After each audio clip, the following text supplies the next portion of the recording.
narrative, and I think the reality of this trade conflict is who has the ability to bear more pain. But I think it's widely agreed that China has demonstrated a much greater determination for pain.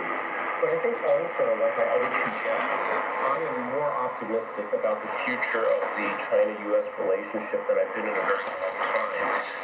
More optimistic than most Western observers. But I think it's not only, as we've heard, the inflation impact of the Cold War, but I think the U.S.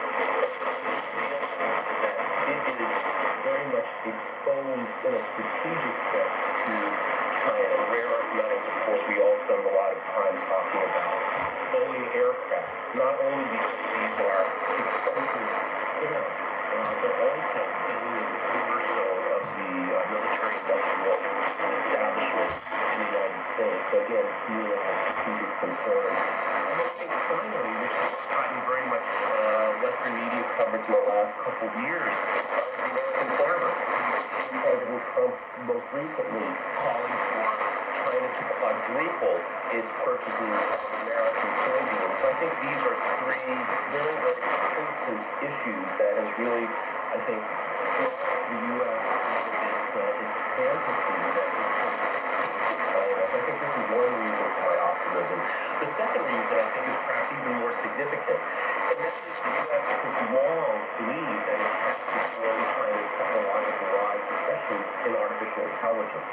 And I think what Trump's new announcement to collect essentially a 15% tax on NVIDIA and AMD on chip sales to China actually shows it's an admission of defeat that the U.S.'s policy to try to slow down China by this total on advanced chips is failed, because we can talk about this more later, I'm sure. But what Huawei has recently demonstrated with Cloud Matrix 384 is that China, now Huawei and China, can build world-class AI clusters without needing high-end American chips. I think for these reasons, far more that the U.S. is meaning that it must see China at least as an equal. Again, this fantasy, I think this misconception is really falling by the wayside. And this is good not just for China, for the U.S., but I think for the world as well. Well, Radhika, what's your take on that? China basically is probably the only country standing up